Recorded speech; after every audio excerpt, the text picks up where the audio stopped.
বাংলাদেশের অথবা বাংলা ভাষাভাষীদের প্রতি আমার একটা অনুরোধ, আপনারা যদি আগামী ইলেকশনে আমাদের সাথে জড়িত হতে চান এবং আমাকে ভোট দিয়ে আগামী নির্বাচনে পার্লামেন্টে পাঠাতে চান, তাহলে জানা দরকার আপনাদের আমাদের পলিসি ব্যাপারে কয়েকটা জিনিস। আমরা লিবারেল ডেমোক্র্যাট পার্টির পক্ষ থেকে বিশ্বাস করি পৃথিবীতে ফেয়ারনেস থাকতে হবে, পৃথিবীতে জাস্টিস থাকতে হবে এবং পৃথিবীতে ফ্রিডম থাকতে হবে সবার জন্য।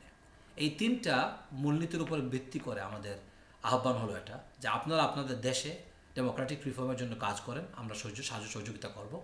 আপনারা আপনাদের দেশে ফেয়ারনেস এস্টাবলিশ করার জন্য কাজ করেন, আমরা আপনাদেরকে সাহায্য সহযোগিতা করব। আপনারা আপনাদের দেশে ফ্রিডম নিয়ে আসার জন্য কাজ করেন, আমরা আপনাদেরকে সর্বাত্মক সাহায্য করবো ইনশাআল্লাহ। তো এখন আপনারা যদি চান এমন একজন পার্লামেন্টে গিয়ে আপনাদের কাজে এবং আপনাদের বিভিন্ন ক্যাম্পেইনে জড়িত হওয়ার ক্ষমতা রাখে, তাহলে আমাকে ভোট দিন। আমি যদি পাশ করে এবার পার্লামেন্টে যাই, আমার প্রতিজ্ঞা হবে সব লোকের সাথে বসে কাজ করব এবং এই কাজের মাধ্যমে আমাদের সারা পৃথিবীকে সুন্দর এবং উজ্জ্বল ভবিষ্যতের আশা আমাদের সবার সামনে উপস্থাপন করার লক্ষ্যে আমি আমার একনিষ্ঠ কাজ এবং এই কাজে লেগে থাকবো। Thank you.